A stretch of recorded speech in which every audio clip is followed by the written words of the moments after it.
Inspector Tayay Lakle Ngasisu pudona lakchari Inspector Tayay Chahungong Pumari Subatangkar Sanduk Chari Bathorong Masi Wakalna Sagat Chaba Wari Paringaman Masida Hingliba Amadi Lakidriba Kanagumaga Mari Lena Zati Karigumado Natabi Bumatam the Kanagumaga Mari Lady Haina Kanbi the Tarabadi Maduda Lapawaka de Queen Elozabum General. Oi. No one the Queen Yum the Satan and no one the Hire. Nangi Tawai Sasani. Ah. The Min Marie Mangani Katani Nanga. Isano Pidanang Yelam Drisha. Karale, the Gadinanga. Isano people, I call it on the Putoga. Wari Otaisana, see Hidana. Michael. No wonder what from Sikayara can I cook. No wonder what from Sikayara can I cook. Pau, namit adudi tasena. Ay nakoktuk sa banat sati. Ay, chekon chaluba halakpada. Namit ado. Kitang na chekon dagi hanjarok pan. Ado so, isa no pigi mahaki mapok no mitay hedana. Kitiel dagi nga ngoba matalagi hedana. Ay na sarbobo dagi lupa lising amakak lauraga. Isa no pigi piya matagalay bigi hedana ay kitiel na laki ba. Kitiel ado da kunjarani. I get thing like Oduga shouldn't be Sandiagi the mark. Kudol Krasupuko, I don't know. A chart Oduga put it ama Piamasu Mark Nalevik. A chart Pirol Isano Pina Levi. Madu Punamaktu, Nanning I told the Gichano Pina labor. Nakoi di Kadai the Gay. I don't go PJ successing at the shit job of Nakoi di Bikiani, the Hingo Puncini, eh? Nakoi si di Bungo, my Tadolaga, oh, she's a cone. Karishu Karadabada, me when he living a guy in a coin at Toga Sarido. Oh, Wagi watch on heavy. What from the wolf? Aina, Kunjarani the Niki was like Mahaksu Miaman. Mahana, send a piggy birthday to get them up. Kariguma carpeting have the issue, Mafamaduda. Hey, Nakoi Guma. Sak Power na buktan na sabang am tabara koy na birthday to bahong na brana. Birthday guy na chinduno kunong ningine. Sa pusa buwan na sak mahi kara taga. Kara siyat boy shada boy. Kuday kara siyalaga. Purit kara literal lady ba na koy gumba. Midi man ba midi na taba shagi mong da lady ba na koy bo. Mira na hay. Oh, abong iwafam madubo. Tina, Babu, I call you mean, Babu. Ready? I call you mean, guy. Nangi, you shit up you one in it. Shit bro. Sit in it. What's it? Yeah, look in my yacht. Babu, Babu, Babu, Tarakanga. No more, did I? What's it?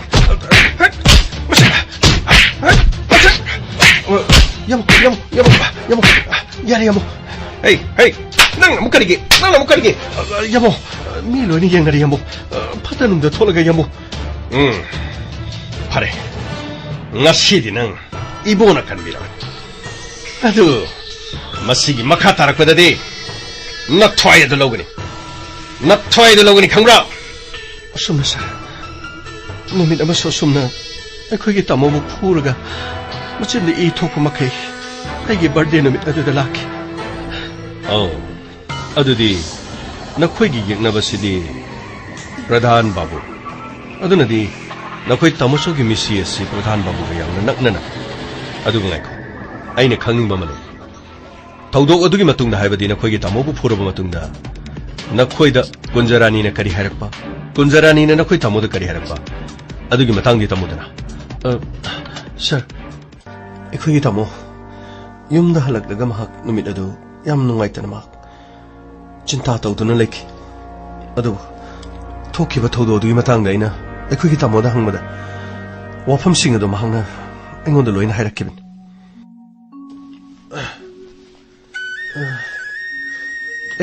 Tamo, Kaidorgetamo. Kaidorge. Kashitoge. Supposing if I shall. Tamjalose. Nangi, 저희도 시대 여러분 그냥 다 뭐 찐가이도 뭐 미 카나루로 그렇게 넣다이도 뭐 미 카나바나티 미는 풀었구네 그냥 하시보 카나는 풀이노 그리기 타모디 그리기 야르세 ngasidiне ai yam kana wa nganing the se ichal gi nungai ra bai pono mene se ngasidi ichal gi nungai ra no mene sida nabung na ne siguma nungai ta ba pok se tamning des keshu khalunu ekhoi gi mo po sidi asumna ekhoi gi lai bok ta tam le ram la khaino thomo ekhoi gi lai bok ta tami hai ba bu khaino ꯑꯩꯈꯣꯏꯒꯤ ꯂꯥꯏꯕꯛ ꯑꯩꯈꯣꯏꯒꯤ ꯃꯄꯣꯛ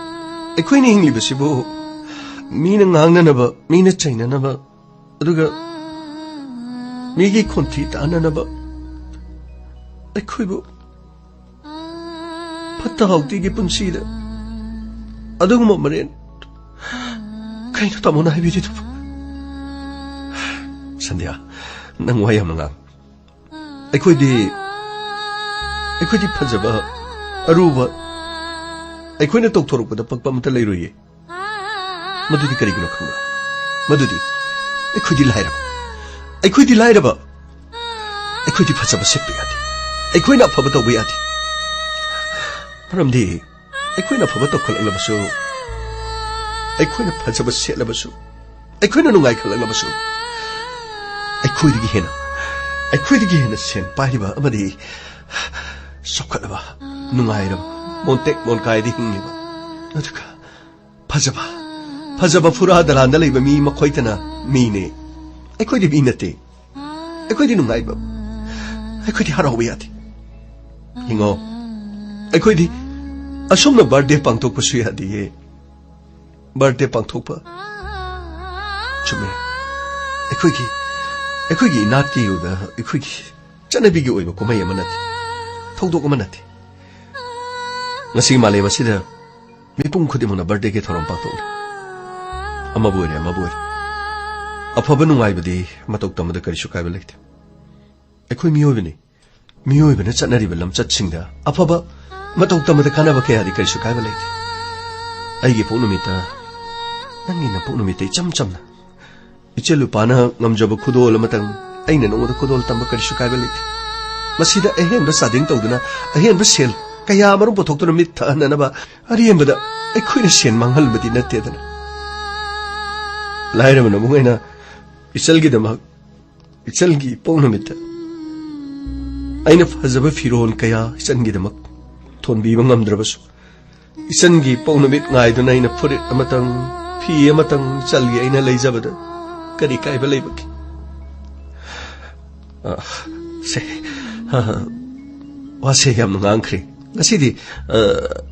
wasing ang gumseba se loksalo se punamak se yam de hariro nati damo karigino aina ngasi pa yamba masung yam daba kari thiki pelai bage parese yare habiyo tamo gi chinda tamo gi natonda nahi taba makai Sandhya nache kunjarani na se gi card amaga furit amaga pirakone aidi loroi na haibane adubu mane yad nangi ne hana khodol tamninge haidana pirakone mase mane ngonda pau pirakpadige shumagi marakta chalubat adubu aina masilong na bohna badani aina chaisa khris na che kunjarani ge punchi dagi ai laptop ro haidana mukoi paungne yam kanna haibane ngot nangsu khange dana adu bai kaya hena mahaka dei kalimita pau phone dra adu nangi na pono mi dok selak pasida manam tu be yat amutang lau amutang theina se yam kan hai ai su nangi pris leina na bohna bada Kethel chalure Kethel chalabani na mahaksu mafam adu da ilerangani khangmadagi bahakso aigi khongul liduna lakkebani kaidino se kaidino bamtang aikhoba se yare se kunjani milo yenare kaigino nanu mayam sida aibu ko korisi kaigino ba yare se karino aina haidro ngasiri sanapi gi damak aina ngamjaba furit ma aina legane aina haiba natro adu khangna yare kunjani aina ngi furito ai pamti aduga masimaju khangbiu nungai yephaba ina kera khunmana khoinane ai khoibusu mi amoina khanba kharka tambiu kaina tumsa nungai debo nangna haidu karino nangge igesibu ngasi ngarang khakta khangnarakro amuta haini nangge igesibu ngasi ngarang khakta khangnarakro ba kunjani yarese kumai oina na bagi thangdo silan ai kayara na haikri noiga khoiga seyamna khine nangi thamoi aina awangba thakta thangkali maramdi kari sunata balaire ba macha amabu nangi thamoi duna nangi thamoi gi jaga da gi mafam ama pibi bagi dama madugi lamana do aina mapok kya pokla basu aina singmangam dabi amoy nangi punchida aina kedumai di yet papamti aduga aigi punchida su nangna makhatana yet papamti tumso karino ba nang haidubo amuta hayo nangna singmudo haidradine ngasi miyama mangsida soidana khongbainagani aina haisini aina koilaw lawne ba ino ji karigi nangna karigi koilaw law dori aina kaiba pikrage amuta hayo kari kaiba pikrage pare tumsa mayam si loini yengnare pare ado Siki paket simto pasan biko. Sandhyagi birthday gi damakta aina pige khana ina laikraban. Nangi waising ado. Ai khang badi ngamte adobo. Ai khang ngamna bonagi. Nangna aduk yamna thina ai ngang labo phawbada. Ngasi phawba aina aduma khang dona lagban. Pare adubo aina nangbu yekna boina laukibadi leitaba nangna ibu yekna biba nangna ibu nungsidaba ai khangti aigi thamoina nangbu khanjarure nangbu ningjarure nangbu aina pamjarure nangna yabidaba ai khangti nangwanda aini yele haina nangwanda aina yele haina nangi na chindagi haidok ni wafa aduga yele kan waifa wafa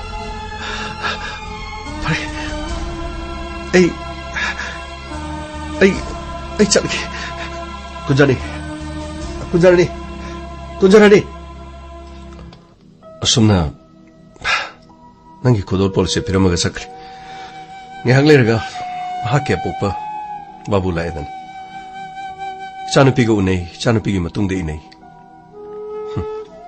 Miyamang aduda. Aishu. Mana ngangang libo ngangsang aduda phajadabadagi. Aishu khara hairuri. Adubo. Miyamang duda kaidawni. Hangambani na furamedana. Aishu. Isung imanaba magnatabani na. Khut handuna khana chenabadadi. Parisi. Yare. Che. Imadi gai chakrai.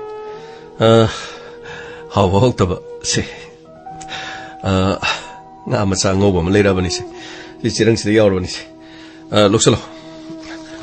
aduga ne phajana hawna thong ke kai di nabung di leiba ngamdri aduga ne ke ka leidana paisa mangandana kana deko insang hawna charaga imaga koihum ngagi mayang len do adu kitang tha lawna horen nangna sembadane matomdo kitang chawba ma yaholo aduga nga adugi mathaktuda thang suri macha adana ka aga loredana aduga isalgi pokno mit pang thoga lore aigi ramak tamo chai charaba yare me kedorge nangna modono mo poptore se yare se chango imado krai chakrage ba lekhi bani maningda yare se ꯑꯩꯅ ꯍꯥꯏꯁꯤꯅꯤꯁꯦ ꯉꯁꯤ ꯅꯨꯃꯤꯠꯇꯒꯤ ꯅꯨꯄꯤꯗ ꯍꯥꯏꯗꯦꯅ ꯍꯥꯏꯔꯒ ꯊꯣꯛꯄꯅꯤ ꯍꯦ ꯁꯩꯗ ꯑꯝꯇ ꯆꯪꯉꯣꯕꯁꯦ ꯀꯅꯥꯅꯣ ꯒꯥꯔꯤ ꯊꯧꯖꯤꯜꯂꯤꯁꯤꯕꯣ ꯑꯦ ꯀꯩꯅꯣ ꯀꯨꯟꯖꯔꯥꯅꯤꯅꯦ Happy birthday Happy birthday Sandhya many happy returns of the day yamna nungairaba numit ama haibado ngasidagi orisunu ko iche yam thajadi yela ise thajadaba ngaktani punchida thoisi furit nama pikibedo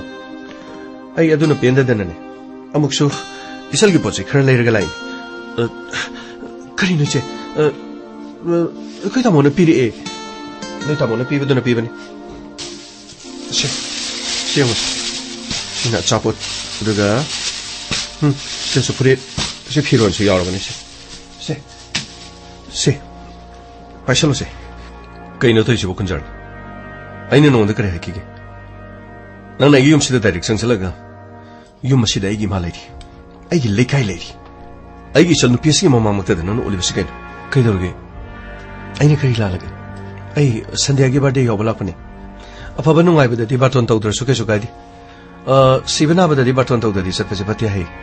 birthday gumba lohongba gumba ipan gumba churakron gumba nungai ai paba torom da di harawa phongdo ba chati kaisu kai balai natra ne Sandhya che yamale pochai se yam game sanu kaino aisu yum masida igi hakhar lei kunjarni aina ngasai ding angi wasi nang kari meta thadab gi war aina ngang si nang kari ni na khangi as yari batom jo nang gai gane college samana na kaminar ko larik chamana na taminar ko school chamana na taminar ko adu gane tinar ko dudagi khangnarak pa dudagi nuksinar pa dudagi marilinar pa aina nang respect hoy nang so ibu so den respect to phum thoi yare mafam se nangi respect to pham nati mafam se di laire ba khangkok chang ekhoi laire ba kaktan lepam aduga tumit kang sayen phawbana leibada pamdrba mafam adu aduga nahakna nungai gai feraba ngotek mon kai hingba awang ba phura dala da leiba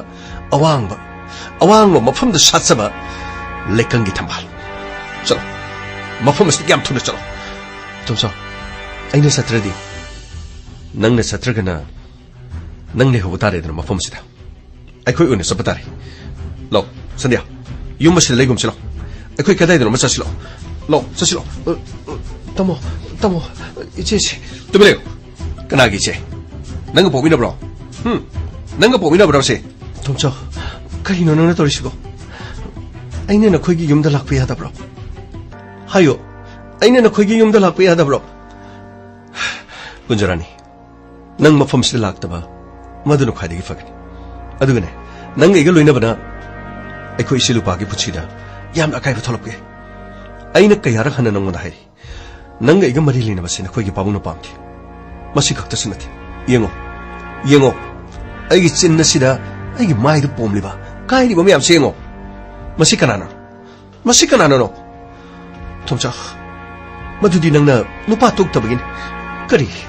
aina nupa tok taba mane madudi nangna nupa thoktabagi nangna nuksibagidama karisu to bangamti nangna nuksibagidama karisu to bangamdabadana nangna pangdabadana punamado loina thokpani kari aina pangdaba masi aina pangdabro nangi pabungdo aina khut thabi yai aduga aina mabu chauna paratambi basi adubu aina mabu respect to maramdi nangbu hek pokpa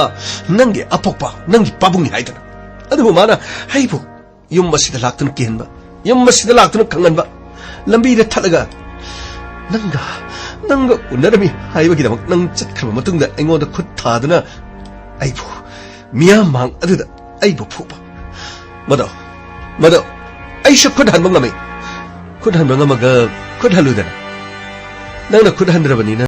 mini yai na phuba taba hawjitine setana sanabagi matamni madi yadena asumna tawbasi mangondadi yadi madu khangnabadine kanamata khutaroi nangna pangdaba nina sei sajaba taba se nangna ibunu she haidai aigi khut ase nangoda tingtokli ꯑꯩꯒꯤ ꯈꯨꯗꯥꯡ ꯑꯁꯤ ꯅꯪ ꯄꯥꯏꯌꯨ ꯑꯩꯒꯤ ꯈꯨꯗꯥꯡ ꯑꯁꯤ ꯄꯥꯏꯔꯒ ꯅꯪꯒꯤ ꯅꯨꯡꯁꯤꯀꯥꯗ ꯑꯩꯕꯨ ꯄꯨ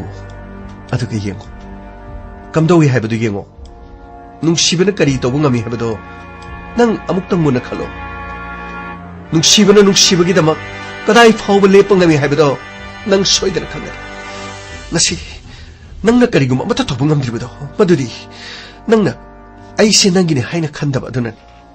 ꯅꯪꯒꯤꯅꯤ ꯍꯥꯏꯅ ꯈꯜꯂꯕꯗꯤ ꯑꯩꯕꯨ ꯁꯣꯛꯄ ꯌꯥꯗꯕ ꯃꯇꯝꯗ ꯅꯪꯅ ꯅꯁꯥꯅ ꯅꯪꯒꯤꯅꯤ ꯈꯟꯖꯔꯕ ꯃꯤ ꯑꯃꯕు ꯇꯥꯊꯤ ꯇꯋꯥꯏꯅ ꯇꯧꯔꯛꯄ ꯃꯇꯝꯗ ꯁꯤꯕ ꯅꯥꯕ ꯈꯪꯗꯕꯒꯨꯝ ꯅꯪꯅ ꯑꯩꯒꯤꯗꯃꯛ ꯂꯦꯞꯂꯛꯄ ꯍꯥꯏꯕꯁꯤꯗꯤ ꯃꯁꯥꯅ ꯇꯥꯕꯅꯤ ꯄꯥꯏꯌꯣ ꯑꯩꯒꯤ ꯈꯨꯠ ꯑꯁꯤ ꯄꯥꯏꯌꯣ ꯑꯩꯒꯤ ꯈꯨꯠ ꯑꯁꯤ ꯄꯥꯏꯗꯨꯅ ꯅꯪꯅ ꯆꯤꯡꯁꯤꯜꯂꯣ ꯑꯗꯨꯒ ꯅꯪꯅ ꯂꯦꯞꯄꯨ ꯑꯩꯒꯤꯗꯃꯛ ꯊꯧꯅꯥ ꯐꯅ ꯑꯩꯒꯤ ꯀꯨꯟꯖꯔꯥꯅꯤꯗ ꯀꯅꯥꯒꯨꯝꯕ ꯑꯃꯠꯇꯅ ꯁꯣꯛꯄ ꯌꯥꯔꯣꯏ ꯍꯥꯏꯗꯨꯅ ꯑꯃꯨꯛꯇ ꯂꯦꯞꯄꯨ ꯅꯔꯤꯟꯗꯤ ꯌꯥꯎꯗ꯭ꯔꯤ ꯑꯗꯨꯒ ꯅꯨꯄꯥꯗꯤ ꯊꯣꯛꯇꯅ ꯑꯩꯕꯨ ꯅꯨꯡꯁꯤꯕ ꯁꯥꯔꯤ ꯍꯥꯏꯗꯨꯅ ꯂꯩꯔꯒ ꯅꯪꯕꯨ ꯑꯗꯨꯛ ꯄꯥꯡꯗꯕ ꯅꯪꯃꯨꯛ ꯄꯥꯡꯗꯕꯁꯦ ꯑꯩ ꯄꯨꯟꯁꯤꯗ ꯊꯦꯡꯅꯔꯛꯇ꯭ꯔꯤ ꯅꯪꯅ ꯄꯥꯡꯗꯕꯅꯤꯅ ꯃꯤꯅ ꯎꯁꯤꯠꯇꯕꯅꯤ ꯃꯤꯅ ꯎꯁꯤꯠꯇ꯭ꯔꯤꯕꯗꯣ ꯅꯪꯅ ꯅꯨꯄꯥ ꯊꯣꯛꯇꯕꯗꯒꯤꯅꯤ ꯑꯗꯨꯒ ꯅꯪꯅ ꯅꯔꯤꯟ ꯌꯥꯎꯗ꯭ꯔꯒ ꯅꯪꯅ ꯑꯩꯉꯣꯟꯗ ꯑꯣꯏꯅ ꯋꯥꯔꯧꯕ ꯑꯩꯉꯣꯟꯗ ꯑꯣꯏꯅ ꯅꯪꯅ ꯁꯥꯎꯕ ꯀꯅꯥꯅꯣ ꯇꯥꯃꯣ ꯑꯁꯤꯗꯤ ꯃꯣꯏꯒꯤ ꯃꯄꯥꯗꯨ ꯃꯥꯜꯂꯤ ꯑꯩ 이보 곰들어 푸레 째이레 낭에 그리고만 못다 가나데 이행문에 그야도 너무 많은 거미시 마기 뭐 юм시다 이샤노 비부 거울가 뭐 юм마시다 뭉레라메 아이 원자라니 낭디시다 깨도가 낭디 라이르버 강복성너시다 거리도리노 아 누파시는 거우르기는 마품마시다 라이라 ꯅꯪꯒꯤ ꯍꯦꯛ ꯑꯄꯣꯛꯄ ꯅꯄꯥꯅ ꯍꯥꯏꯕꯗ ꯐꯥꯎꯕ ꯅꯪꯅ ꯏꯟꯗ꯭ꯔꯕꯅꯤꯅꯦ ꯑꯩꯒꯤ ꯃꯥꯌꯣꯛꯇ ꯂꯩꯔꯤꯕ ꯑꯩꯒꯤ ꯃꯥꯌꯣꯛꯇ ꯂꯩꯕ ꯈꯨꯗꯤꯡꯃꯛ ꯑꯩꯒꯤ ꯌꯦꯛꯅꯕꯅꯤ ꯏꯆꯥ ꯑꯣꯏꯔꯕꯁꯨ ꯑꯩꯒꯤ ꯅꯨꯄꯤ ꯑꯣꯏꯔꯕꯁꯨ ꯃꯔꯤ ꯃꯇꯥ ꯑꯣꯏꯔꯕꯁꯨ ꯇꯤꯟꯅꯕ ꯑꯣꯏꯔꯕꯁꯨ ꯃꯔꯨꯞ ꯃꯄꯥꯡ ꯑꯣꯏꯔꯕꯁꯨ ꯑꯩꯒꯤ ꯃꯥꯌꯣꯛꯇ ꯂꯩꯕ ꯄꯨꯝꯅꯃꯛꯇꯤ ꯑꯩꯒꯤ ꯌꯦꯛꯅꯕꯅꯤ ꯍꯥꯏꯕꯁꯤ ꯅꯪ ꯃꯨꯟꯅ ꯈꯪꯉꯤꯕ ꯅꯠꯇ꯭ꯔꯣ ꯀꯔꯤꯒꯤ ꯀꯅꯥꯅ ꯀꯧꯕ ꯅꯪꯕꯨ ꯃꯐꯝ ꯑꯁꯤꯗ ꯂꯩꯔꯝꯃꯤꯁꯤꯕꯨ ꯅꯪꯕꯨ ꯃꯐꯝ ꯑꯁꯤꯗ ꯀꯅꯥꯅ ꯀꯧꯒꯦ 하윤이 너 하윤이 군자라니 바보 아이 거부 나태 아이 마펌 시대 토이나 락게 해두는 락거니 그래 마펌 시대 토이나 락게 해두는 락거니 람켓 람하이비 해두게 넌기 나북시엔 오네 너버기도 못돼 라이라블 람자 이씨 필름 들리라 더마다 또부동아이 어이 필름 들리라 더마다 라이라블 미 우부드 비암 따바니네 ꯑꯗꯨꯒ ꯅꯥꯇꯩ ꯆꯥꯗꯕ ꯃꯤ ꯄꯣꯛꯄꯗꯒꯤ ꯃꯔꯥꯏꯕꯛ ꯊꯤꯖꯔꯛꯂꯕ ꯃꯗꯨꯒꯨꯝꯕ ꯎꯕꯗꯣ ꯃꯌꯥꯝ ꯌꯥꯝ ꯀꯞꯄꯅꯤ ꯑꯗꯨꯒꯅꯦ ꯑꯉꯥꯎꯕ ꯑꯐꯩꯕ ꯐꯤꯖꯦꯠ ꯐꯤꯒꯥꯏ ꯁꯦꯠꯄ ꯀꯌꯥ ꯎꯕꯗꯁꯨ ꯌꯥꯝꯅ ꯀꯞꯄꯅꯤ ꯀꯞꯇ꯭ꯔꯥ ꯌꯥꯝ ꯀꯞꯄꯅꯤ ꯌꯥꯝ ꯅꯨꯡꯁꯤꯕ ꯑꯗꯨꯕꯨ ꯑꯁꯦꯡꯕꯗꯗꯤ ꯐꯤꯂꯝ ꯂꯣꯏꯔꯒ ꯊꯣꯛꯂꯛꯄꯗ ꯀꯩꯊꯦꯜꯗ ꯎꯕꯗ ꯑꯉꯥꯎꯕ ꯑꯃꯠꯇ ꯎꯕꯗꯅꯦ ꯃꯈꯨꯠꯇ ꯄꯥꯏꯕ ꯂꯨꯄꯥ ꯆꯞꯄꯤ ꯑꯃ ꯐꯥꯎꯕ ꯑꯉꯥꯎꯕꯗ ꯄꯤꯗꯕꯅꯤ ꯑꯗꯨꯒ ꯂꯥꯏꯔꯕ ꯀꯌꯥ ꯂꯩꯔꯤꯕꯁꯤꯡ ꯑꯗꯣ ꯃꯗꯨ ꯎꯕꯗ ꯐꯤꯂꯝꯗꯗꯤ ꯀꯞꯇ꯭ꯔꯥ ꯍꯦꯔꯣꯅꯒ ꯂꯥꯏꯔꯕ ꯑꯣꯏꯕꯗ ꯀꯞꯇ꯭ꯔꯣ ꯅꯣꯏ ꯀꯞꯄꯝꯒꯅꯤ ꯃꯗꯨꯒꯤ ꯑꯁꯦꯡꯕ ꯂꯥꯏꯔꯕ ꯎꯕꯗꯗꯤꯅꯦ ꯅꯈꯣꯏ ꯀꯅꯥꯁꯨ ꯀꯞꯄꯣꯏ ꯅꯪꯅ ꯇꯧꯔꯤꯁꯤꯅ ꯐꯤꯂꯝꯗ ꯀꯞꯄ ꯑꯗꯨꯒꯨꯝꯅ ꯑꯁꯦꯡꯕ ꯇꯥꯏꯕꯪꯁꯤꯗ ꯊꯣꯛꯂꯛꯇꯅ ꯅꯪ ꯀꯞꯁꯟ ꯇꯧꯁꯟꯅꯔꯒ ꯅꯪꯒꯤ ꯅꯊꯃꯣꯏꯗꯨ ꯄꯦꯟꯅꯅꯕ ꯍꯩ ꯃꯥꯅ ꯅꯪꯒꯤ ꯅꯊꯃꯣꯏ ꯑꯣꯟꯅꯅꯕ ꯀꯔꯤ ꯇꯧꯏ ꯀꯔꯤ ꯇꯧꯒꯦ ꯍꯥꯏꯕ ꯅꯪꯅ ꯃꯐꯝ ꯑꯁꯤꯗ ꯂꯩꯔꯤꯁꯤ ꯃꯥꯅ ꯀꯧꯕ ꯅꯠꯇ꯭ꯔꯣ ꯃꯥꯅ ꯀꯧꯕꯅꯤ ꯍꯥꯏꯌꯨꯅꯦ ꯃꯥꯅ ꯀꯧꯕꯅꯤ ꯍꯥꯏꯕꯗꯨ ꯅꯆꯤꯟ ꯑꯃꯨꯛꯇ ꯍꯥꯏꯌꯨꯅꯦ ꯄꯥꯕꯨꯡ ꯃꯥꯅ ꯀꯧꯕ ꯅꯠꯇꯦ ꯑꯩꯅ ꯂꯥꯛꯀꯦꯅ ꯂꯥꯛꯄꯅꯤ ꯀꯔꯤꯒꯤ ꯅꯪꯅ ꯂꯥꯛꯀꯦ ꯍꯥꯏꯅ ꯂꯥꯛꯄꯅꯤ ꯍꯥꯏꯔꯤꯁꯤꯕꯨ ꯀꯔꯤꯒꯤꯅꯣ ꯍꯥꯏꯕ ꯅꯪꯒꯤ ꯅꯊꯃꯣꯏ ꯑꯣꯟꯅꯅꯕ ꯑꯩꯅ ꯃꯥꯕꯨ ꯈꯔ ꯋꯥꯔꯛ ꯋꯥꯇꯦꯝꯈꯤꯕꯗꯨꯗ ꯅꯪꯉꯣꯟꯗ ꯃꯥꯅ ꯃꯐꯝ ꯑꯁꯤꯗ ꯂꯥꯛꯑꯣ ꯍꯥꯏꯅ ꯍꯦꯛꯇ ꯍꯥꯏꯈꯤꯕ꯭ꯔꯣ ꯀꯔꯤꯁꯨ ꯈꯪꯖꯗꯕ ꯏꯆꯥꯅꯨꯄꯤ ꯑꯁꯤꯕꯨ ꯊꯦꯝꯃꯒ ꯃꯐꯝ ꯑꯁꯤꯗ ꯂꯥꯛꯅꯦꯅ ꯃꯃꯥꯅ ꯁꯤꯜꯂꯤꯕꯅꯤ ꯀꯌꯥꯗ ꯉꯝꯈ꯭ꯔꯕꯅꯣ ꯍꯥꯏꯕ ꯁꯤꯅꯤꯅꯦ ꯂꯥꯏꯔꯕ ꯆꯨꯗꯠꯅꯕꯁꯤꯡꯁꯤ ꯁꯤꯕ ꯅꯥꯕ ꯀꯤꯕ ꯅꯠꯇꯦ ꯍꯥꯏꯅ ꯍꯥꯏꯔꯤꯁꯦ ꯃꯈꯣꯏꯗꯤ ꯄꯨꯟꯁꯤ ꯃꯥꯡꯉꯁꯨ ꯌꯥꯕ ꯊꯋꯥꯏ ꯃꯥꯡꯉꯁꯨ ꯇꯨꯃꯤꯠ ꯀꯥꯡꯒꯨꯝꯕ ꯊꯔꯣꯏ ꯑꯍꯥꯝꯕꯒꯨꯝꯕꯅꯦꯕ ꯃꯈꯣꯏꯗꯤ ꯃꯈꯣꯏꯗꯤ ꯃꯁꯥꯒꯤ ꯄꯨꯟꯁꯤꯕꯨ ꯃꯃꯜ ꯂꯩꯇꯕ ꯑꯗꯨꯒ ꯃꯁꯥ ꯈꯛꯇꯒꯤ ꯈꯟꯕꯗ ꯁꯤꯔꯁꯨ ꯌꯥꯕ ꯆꯪꯂꯁꯨ ꯌꯥꯕ ꯃꯥꯡꯂꯕꯁꯨ ꯃꯈꯣꯏꯗꯤ ꯀꯔꯤꯁꯨ ꯃꯥꯡꯒꯗꯕ ꯅꯠꯇꯦ ꯇꯣꯡꯂꯒꯅ ꯏꯆꯥ ꯅꯨꯄꯤ ꯑꯁꯤ ꯂꯧꯔꯒ ꯅꯨꯡꯉꯥꯏꯅ ꯈꯣꯡꯒ꯭ꯔꯥꯏ ꯅꯤꯛꯇꯨꯅ ꯆꯥꯗꯨꯅ ꯊꯛꯇꯨꯅ ꯂꯩꯒꯦ ꯍꯥꯏꯕꯁꯤꯅꯤ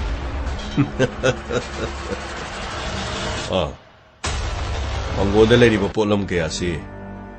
ꯅꯪꯅ ꯄꯤꯔꯤ ꯅꯠꯇ꯭ꯔꯣ 이몽 마시기 막 티봉 짜는 놈이 낭나 틀리바 오이런 거니 이몽 마시다 나 한마카이 짜다나 탁다는 레디지 낭나 삐르가 마북 탄나바 마북식 강톡강 까이바 마카이 짜다나 레이브 오이리니 해봐 아시구마 또밋 깡싱가세 날링에기 맞담 콩탁 니엘가 쩌럭 내일에가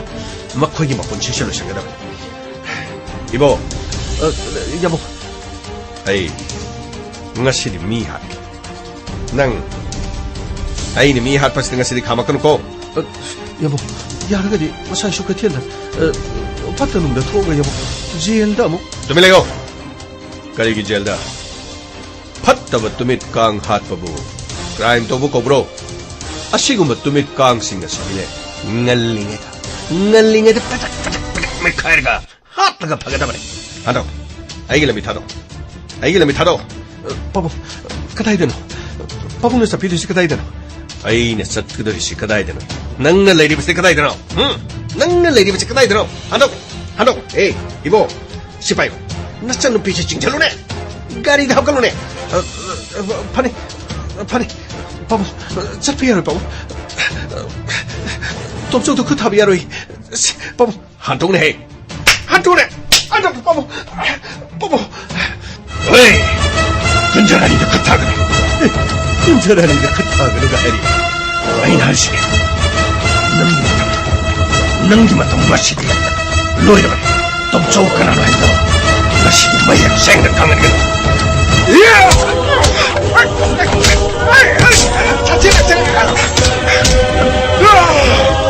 괜찮으니까 그 타봐 아이 나 하나만 해도 가만히 들었다 마가 아이 안나 이게 이거 에이 좀 먹다들 놔두나 이거 푸바 때려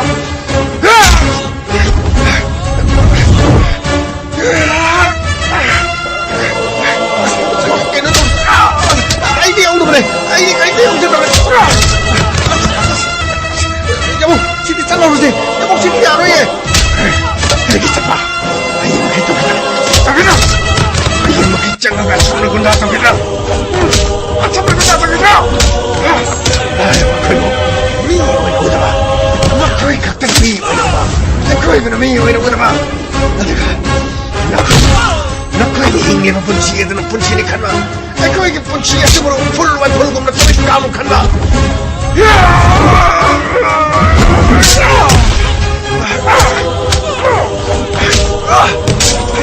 아이고 나오네 안들 소리 안 되네 아이 안 되는 거 여보 짜증나 여보 가리 잡아 나 거기 열어보네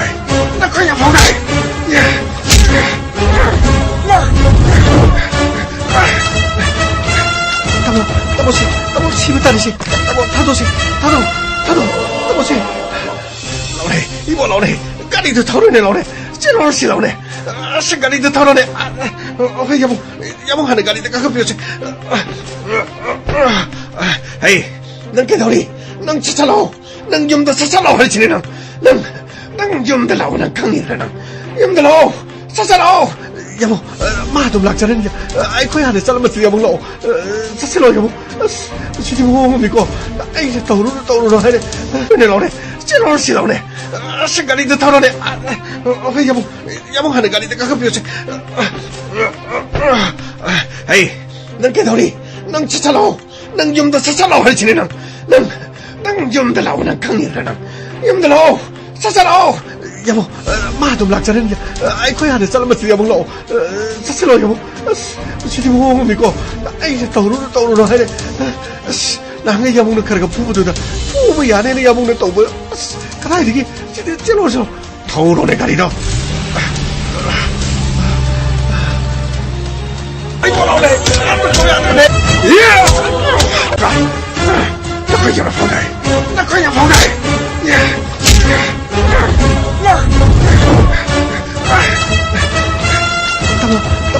Tamo si tadi si. Tamo thado si. Thado. Tamo si. Lão này, đi bộ lão này. Cái gì từ thao này lão này. Chết lão xì lão này. Sao cái gì từ thao này. Ôi yamong hẳn cái gì từ các biểu gì.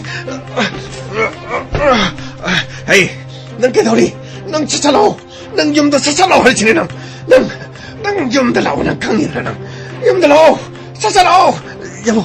ma tụm lạc cho nên anh khơi hẳn để sao mà xử yamong lão. Chết lão yamong.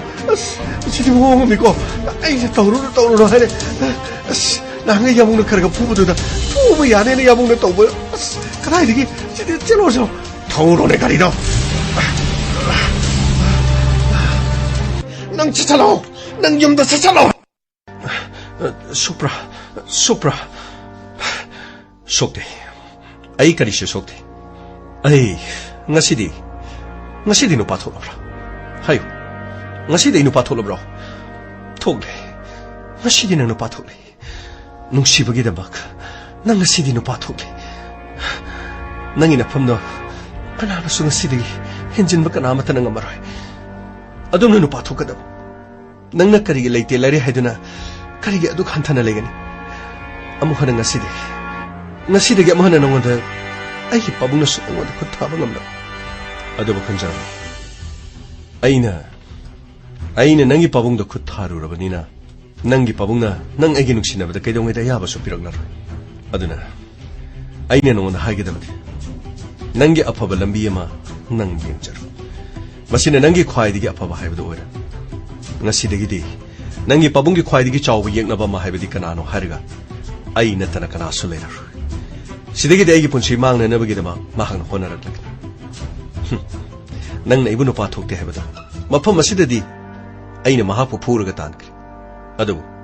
aina hana su khothabi mahakna torokliba mong mato ushitaba aigi yuma sida laktuna hanjin aina chaliba khongthang khudimak thangliba mafum khudimak mahang aibu khongoina ba aibu karem kathaina ba mahakki machanupi ga mari leinarabani mahana phuba chaibadi yarani haduna aibu mana ushit thoida duna torokliba mok kya do aina khangduna adu mafum astinga sidinanga aigi chanupi gi mapok no meda sida aingonda thongna amadi mini henjinda yadabagi khudol amadi aingonda piri tongcha nupa thu e haibabu nangi wakhana dadi nupa thoktri nangna mi phuraga akana ring sabadu nati nangi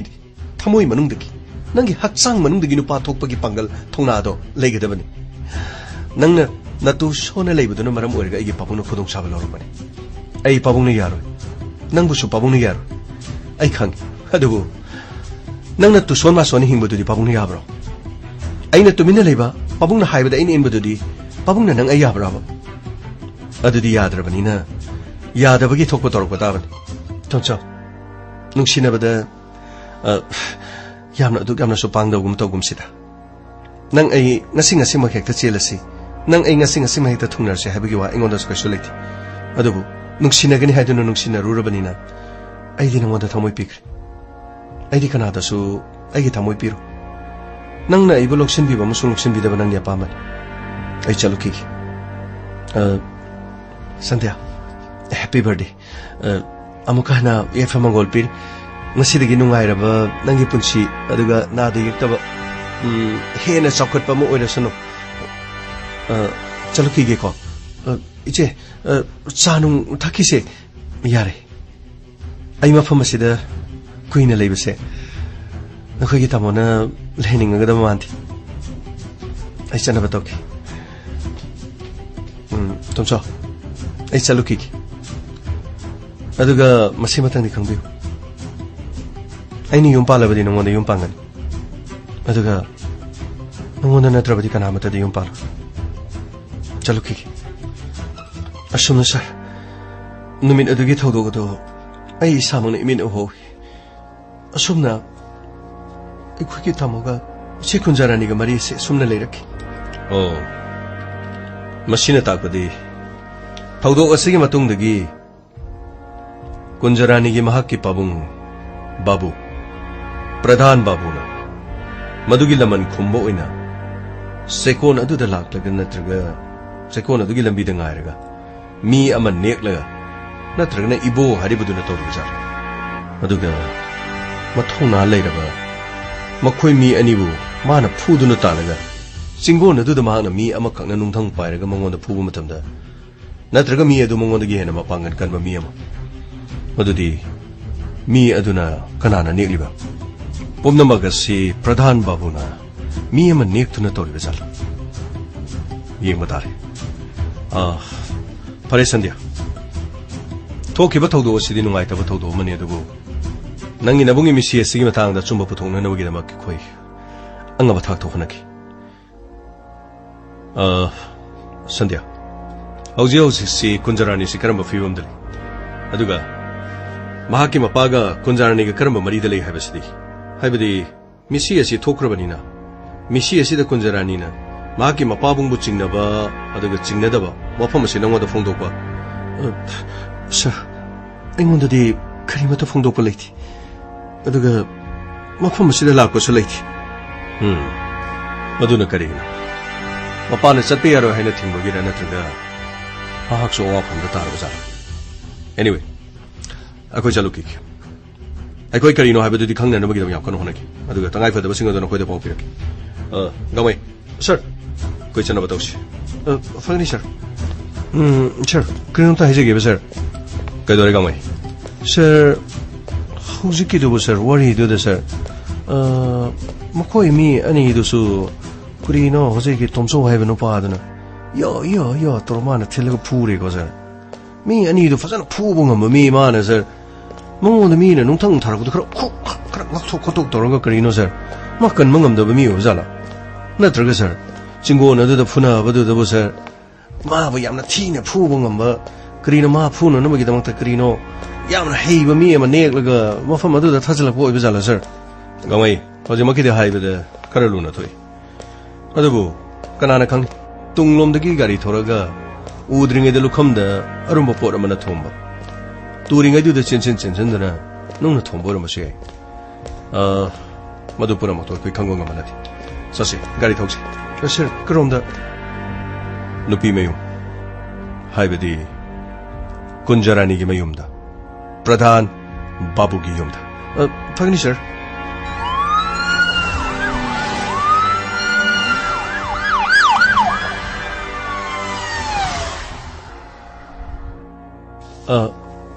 तदा चंजर के बा करी ले रे hey करिनो नै थबो इंगांग सुबगा जिनुइ न थवाइ याव याव द्रबो केनो तोइसिबो नोइगी टेबल दुना थबाइ सु सुद्रबो नै मी करिनो नोइ तोइदिबो सर अंगाम सांगम दबगिनि सर होइने अखोइ सिनदिबा सिनमी जिंगिना अंगांग मसांगमद्रे अंगांग ए तौरे नुपी ए तौरे असदगी अदु तौरे मखोंग ते मखुत चुरा कोरोन तारे लुहोंग बथोए सोरा तारे लेकाइगी पोयेंग चायेंग लेत्रे नाइखोने सिनमी ओइरदि मदु खरा तोउने नोइबो सिनमी ओइबा जे अदु खरा तोक्त्रदि कराइदगी पैसा नोमि नोइ तांदोरिसिबो ऐ नसुंग नमाना मयाम सुरिबो खोलिबो मज प्राइज फंगदना इना थबक फजा फजन सुबसिंगदो रेडियो तानबा इना थबक सुबमदा रेडियो यान यानदना सि तानरिसिंग उब्रो रेडियो अममा इना लेरिमनिने फिलिप्स की कमांडर दो लेरिमनिने नोइसु खरा सुदना थबकतु रेडियो का जो फंगना बताऊने होय सर अनाय यावबसिगी तौबने सर अदु नत्रगदि कैसु नते द sir ngamnaba dum honajagi akhoi sidagi de dum adubo karino ne kari haninge nang lakpo bo sir paisa do kona panaraga khajik tang daga aise darkar oiba matanga leiraba to nakhoi sida laise thabak yam suru re adu tore da tore kona paisa loge haibedem to yaw ponte thabak tu phawba suba loide हाना लौसंगिबा पैसाना कोकथोंग चरु कोमु वांगे पै लेनिदो नते थबक्ति सुदे पैसा palm the पामिसिबो करी तौरिगे नोइबो नते निशा पुसागा चासन्दना लेब्राइमी त कदाइ दिगिनो the निशागा दि कोइदि मत सुक्सदे लैता लाइरगे सुवाना लेर खानसिदबो कदाइ दिगे पैसा नो द यारगदि खजिकत पिबिरगदि कयानो ने नंग पियो हाइबो यारगदि लिसिंग मंगा खक्ते लेते लेते लेते चंगा सत्रुक अदुदा हाइबदे लिसिंग मंगा तरुक काइदि तरुक नो इबुंगो हाय से पायो से से लिसिंग अमनि से पायो से थबक चांग नाइना सु थबक तो चांग नाइना सुद्रदिने वारोगुनु को उपाय लेते है टेबल से फुंदना लेबगिनि मी थबक यावगे ना याम लेबनि को फनिता सिनदि कोनो दं मानदेनि तौरि ए असिदा मुरुम सोनले हाय करी तौरगे नंगबो मुरुम सोले दुबो तादा पैसाजे यारे हाय हासित खर सुरुगा मुलौने यारे ने चलो ने होय तादा तादा कैनोमता करी तौरगे नंगबो पैसा दो हापो ngमरो हैबनि करिगिनो हैबना ना मु पैसा जो नंगी तोनबो दं थौरे आई ngमोय को अदुमाय तौसलदिने आई ngमोय हैसिनि ना पांगन फरीदो थबकति सुगेदि लेते अदुगा पैसा ना पामीबा करिनो थबक अदुम सु खरा यामना सुजलगा अदुम लौबो याद्रो नते पैसा दो हाना लौसलदि थबकतु सुनिंगरोय मी अदैदि हयेंग आचित अदु तौरे अदा तौरे हा युमदा मी नारे अदु तौरे यारोयबा से अदुगि नते था ngaraw na han karino police का याम लाक्तन का तौरिदुबो अखोय सिदा करी तौबो यावगे ता नोय करिम ताद्रो सिदा थबक सुरमबा तोमसौदो नुंधंगना थारगा लंबी दा हालमिदुदि हा कनाना इने दु खंगदि अइना पुलिस को हायरोइद्रो अइना पुलिस ता हायरदि मरा लेबदु को फानिदना मसिदि अदु तादा मीना सिंगोन सिदा सिरगा सिकोन सिदा ला हंगिदुबु करिगिनो तादादुबु इहे अदुदि नंग पुलिस चला हंगरो ओ थबक सुसुदि मजु वहंग को हंगना सिदा हंगिदु इबुंगो सिदगी पंगलाब लामनाबा नतिने नोय सिदगी थबक सुबु यावी हाय थबक सुबु यावबुदु मागा कना खन्नै मागा कना निंगाय संगदानै अदु हंगला इनिने ओ अदुदि तादुदि करी खुंबी खरबा ए आई करी खुमुनेगे मादी सिदा कनाम खनादे मादी सिदा थबक सुबसु फै अदुगा कैनो लायरबा मसानी ममा लुख्राबीगा मचनुपीगा लेसिनिदना अदुदा हेना करी हारुनी नोयबु उब्रने सिदा माबु कना खनाबा उगेबा उदे अदु कैम उदे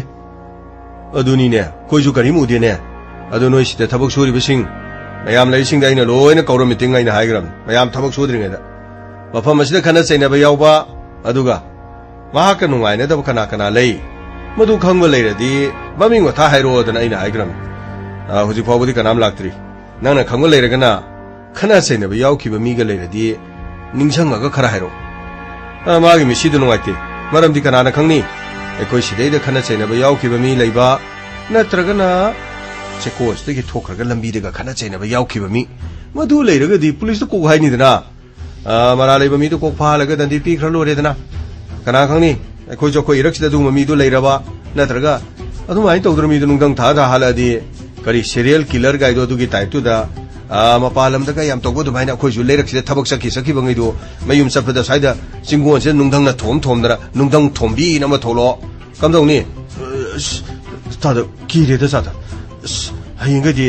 थबक सुबु लोरगा ngana mayamga sakhi tare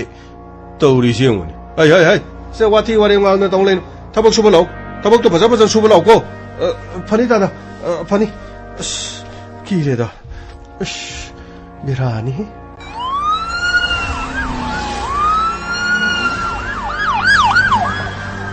욕설래 가모 funny सा लो 꼼지라 लो संतोष लो सर कॉल डिटेल्स रेकॉर्ड तो मी अतोप वारी सानाबगिसु थोइना लै लोकेशन की मयाम असिसु मथंग सिदा माइ पाक्त्रगदि अमम तो थिगतदो फनी सर अम तो को मी लेबी ब्रो यमसिबो मी लेबी ब्रो कना हाइबसिबु करिनो अखोयना सेलिबा ड्रेस से बेन पार्टी मानब्रो सिदा गेबलिबा नंगाई सिदा पाइबा से करि तौबसे अखोय बेन पार्टी मानब्रो जा ओइ करिनो नंग हाइदुबो करि लोनो नंग हाइदुबो करिनो ने मा तौसिबो एंगा खोंगा सोमला प्रधान बाबू हरिसे हंगग चंगबिरखो नत्रो प्रधान बाबू की युमद चंगकपो ओरगदी मफमसिन अदु नत्रगना कना कना हंगबिगदबना कोय अतै लिम नंबीदी खंगदे कना थिबिरखनो सोमदी उन्थोंने यामना ताखना लेबिरमेद थिरकलिबसिगा लागलिबा केसिगा लेरमलिबा फिबमसिगा ओय अमुक्तंगाय थबकसि खरा चिल्लिबो को करी तौबा लाकुनो कना हंगबनो करी मतांगनो अखोइदि पुलिस कौखिबा लेते को अदुगिनि हारिसि केनोम थाइजिगी प्रधान बाबू मिहात अमगी मतांगदा दोम सेनबगी वहंग पांगेना लाकुनो करी अइदि करीगी कर्म मिहात वादो चुमना फजब खुंबी अखोइदे करिं कथाइनबा मदि उसितबा तौबिरकन अखोइना लाइसे ड्यूटी ऑन ड्यूटी दा लेबो ऑफिसर अमदो उसित थोइदबा तौरबदि आइन की चप चाब सेरा ज्ञान ताब्रा अदुगने अदोम आई पॉइंट लाक्सकी तोमचो खंगबिब्रा तोमचो हुदी कना आई खंगदे तोमचो खंगदे नेगी इबो यमो तोमचो हाइसिबु कनालो यमो तोमचो से नी ममिंगदि अवांग लेकाय तोमचो मखा लेकाय तोमचो मनिंगदसु चिंग्यागी तोमचो यारे यारे तोमचो खंगद्रबनिना इचानुपी कौथोके करी इचानुपीदी करीगी नचानुपी कुंजरानी कौथोपिरो अदुगा कुंजरानीदा तोमचो कनानो हाइबदो हंगी मा अमतो कौथोरो लापीगन इचानुपीदी मसा ngamdabadagi laikanaduna hospital da le what mahak hospital le heba kari masa ngamdaba masi khoi mung manung wa tomchogi misi gi chanupi na ba kari mo to mari le oh tomchogi misi aisinadi tomchog khangde haraga tomchogi misi di palim adunadi adong isanupi kunjarani ga tomchog mari line heba sidi adong khangbibra inspector ai gi chanupi lo hongde इचानुपी लेसाबी अमिगी मपादा लुहोंद्रिबी नुपी अमिगी मपादा अतोप नुपागी ममिंग हंगबसिबो मखोय खंगनरम ये चानरम ये मदो आइगा मरी लेनदि मदो अखोयगी धर्मदा अखोयगी चानबिदा लेसु लेके ओ यामना सिंगबगी वानी अदुदी अदोंबु फारगा वहंग पहंगननुबगी दमा कोर्टगी ऑर्डर पुरोसिनी नत्रो अरेस्ट वारंट एरेस्ट मेमो नखोइदे पिरम लगा केस अदुगी मथक्ता 302 मी हाटपगी आईपीसी की सेक्शन अदुगी मखादा चिंगनबा अदुगा मेयाद अदुबा लौतुननबा नत्रगा लोसिनबा यावबगी दमक नंगी नथक्ता तोंगानबा केस पांजलगन हापु फारगा कस्टडी की मनुंगदा थर्ड डिग्री मेथड्स सिजनरगा वहंग पहंगदा मदुनीने नंगारिसे इंस्पेक्टर आईने चौथोन हारी आई मी हाट की बलेती आई मी सोहाल नखोइना एबु उरिबदो यामना ला अदुरबदि खोइदे कोऑपरेशन पीदे बमरं करिबो अदों इचानुपी करिगिदमतो हॉस्पिटल दा लेबिनो मदो महाक मसा नुंगारक्तबदगी लायेंग नननबगी हॉस्पिटल दा लेबिन फरे दि अदों नखोइदे निथिजन कोऑपरेशन पीबिद्रबनिना कोर्ट के चे पुरगा मुथुंजिना सिदा थिन बतापदा मतमदुददि अदों इंस्पेक्टर अचुम्ब मिहात पथोपी मरा लेतब मीदा मिहात पनि हाइदन मरा सिबगी चनबि तौगे खुद खुलाई पारे हाइदन तौगंगमी हाइदन पुंतौसु तौबिगनुदा मचानुपी पोपा हाइबसे थमोइ सोनबा गाक्तन मचानुपी बु फहनिंगदब ममा पा करा सुनेगा अदुगा आइगोंदा अतोपा हंगदब वालिब्रा आई थबखरा फने दुदी आइखोय मुक ससरुकी आइखोयने कौरकप मतमदा सोयदना पुलिस स्टेशन दा लाकदबनी मरा सिबगी चनबि तौगे क्रीनोने सिगी नुपाजिबो सर मागिजिबो तखत के यावना तखलेरा सिबो माना तौरिजिबो फुनिंग मरेंग मरेंग चलेदे सर असे मखुत पायरगा दम सर सर चिंगा गरी मनंग दा हाप चलगा दम नेट पकाव ठिट पटरगा सर अदम वहंग पांगबि यारोदर सर गमै मदु याबनाथि आइखोने मियोबगी हकपो खोंगावनो बेयादि आइखोय पुलिस ने हाइदुना तौनिबो तौबो यादि माना हाइरगलिबसे पुलिस ने कदाय फावबो करी तौबो यादे हाइबो खंगगा हाइरगलि अचुमन अखोन मी मबु चिंगने है महाकू हेक्ट फारगा हेक्ट पुबा याब नथि कोर्ट के अयाब लौगदब कोर्ट के अयाब लौर मतुंगदा केस असिल करी मरी लेनबगे महाकू फाबा याब्रा यादब्रा हाइबदुगी मरी चप चाबा मधु पुथोल मतुंगदा मोंगदा महाकू फाबा याबगी चेदो वारेन इशू उल्लब मतुंगदा महाकू अखोन पुबा महाक अराइब मी ओरो सेल पाइब मी अदुना महाकी अखनब तोंगाना उकिल नेक्तुन थममसे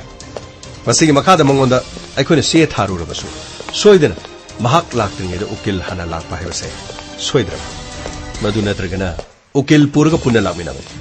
अस सर मसी मागी मोंगसिदि सर खोइदौदोम सागलेदा सर क्रीनो मी गासे क्रीनो करीम तो उदबि मोंगनिनेगो मसीदनिन साई वरी दो कोना ताबदा सर करी तोमसो हाइबदना खांग खांगदना माना सोम लेरमगा ममै थंगददि याददना का हुआ हो तौदो मसीनि ममाई ममिचे आई उबद थिनमम यावइने सर गमै अखोई हौजी महाक मरा लेरे हाइब चप चाना खंग्रे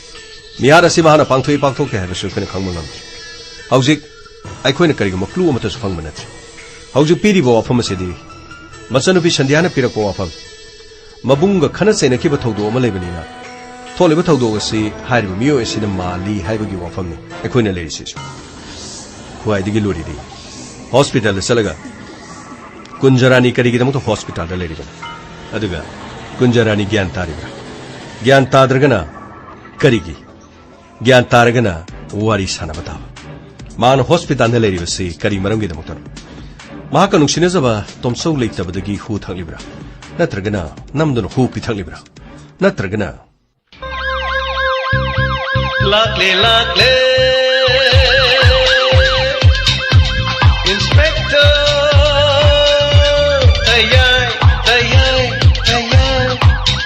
लाकले लाकले लाकले लाकले इंस्पेक्टर तैयार तैयार तैयार उठनबा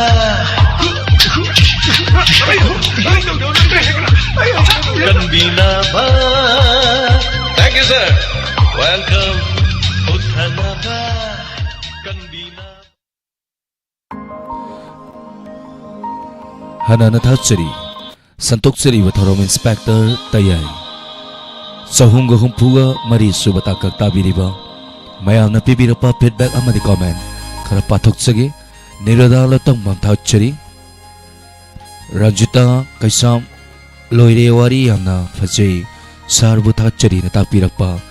लांगलेन तोना सम थाचरी सापम अन संगापम अंजन थाचरी तरम सरु याबिरपा यामदोवा खुराई जाम थाचरी ngangbitton nongthombam thachari ise mabem kakching thachari sanaton thachari thorom saruya birakpa ibiyai ma gurumayum fajai yamna fajai ngasigi inspector tayai hanjin basaruk inspector tayai gi tangkak sidi hanjin basaruk oigera anova tangkak oirabasu tariba makai penba sugnai naide thachari sarbu hana takpirakpa thachari Sapam Sangita Inspector Tayai Episode 364 Yauna Fazena Takpirakpa Thachari Idam sa Purnima Siyo Inam Sir Inspector Tayai Gi Wari Se Tarubada Kaya da Phajariba Pradana Tomso Hatpa Haibire Mande Habido Male Nirodala Tombam Sarwalen Gi Konjen Hai Ngahangi do Kawungam Di Hai Bailal Mati Imzaki Bado Sobita Nauremam Tachari Tauram Saruya Birakpa Langlento Nasem Tachari Tauram Saruya Birakpa Thank you Isayama Kudol Tamchage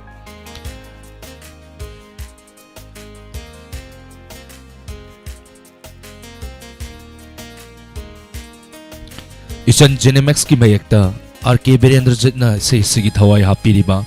Asapati Piroizamna Sakli Vaisayni Kudol Tamchage Mayam Punamung Taminasi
ꯑꯁꯥꯎꯕ ꯐꯥꯖꯤꯜꯂ ꯊꯃꯣꯏꯗ ꯈꯣꯏꯊꯨꯝꯂꯕ ꯈꯣꯟꯖꯦꯜꯅ ꯆꯤꯡꯁꯤꯜꯂꯔꯤ ꯃꯃꯣꯟꯗꯣꯈꯤ ꯆꯤꯟꯕꯥꯜꯅ ꯑꯁꯥꯎꯕ ꯐꯥꯖꯤꯜꯂ ꯊꯃꯣꯏꯗ ꯈꯣꯏꯊꯨꯝꯂꯕ ꯈꯣꯟꯖꯦꯜꯅ ꯆꯤꯡꯁꯤꯜꯂꯔꯤ ꯊꯋꯥꯏ ꯀꯌꯥꯁꯨ ꯉꯁꯤꯗꯤ ꯁꯨꯝꯍꯥꯠ ꯍꯩꯕ ꯋꯥꯍꯩꯅ ꯐꯥꯖꯤꯜꯂꯦ ꯏꯁꯥ ꯄꯨꯝꯕ ꯆꯥꯎꯊꯣꯛꯆꯩ ꯊꯋꯥꯏꯁꯦ ꯅꯪꯒꯤꯗꯃꯛ ꯊꯥꯕꯤꯔꯛꯄꯅꯤ ꯃꯄꯨꯅ ꯑꯩꯈꯣꯏꯒꯤ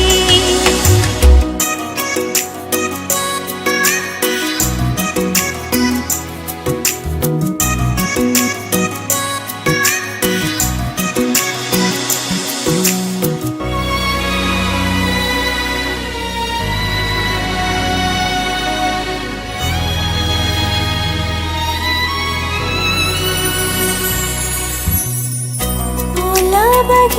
마루니 낭비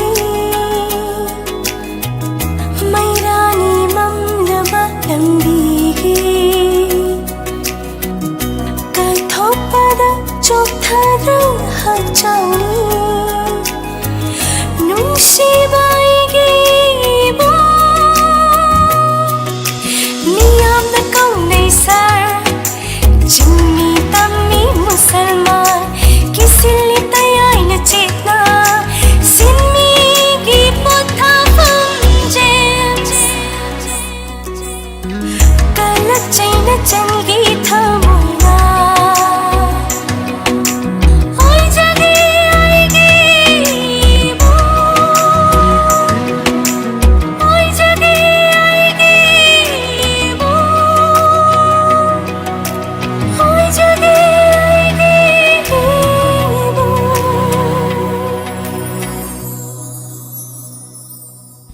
Thachari hanana santuksariba thoramasibo howudagina loyo pawba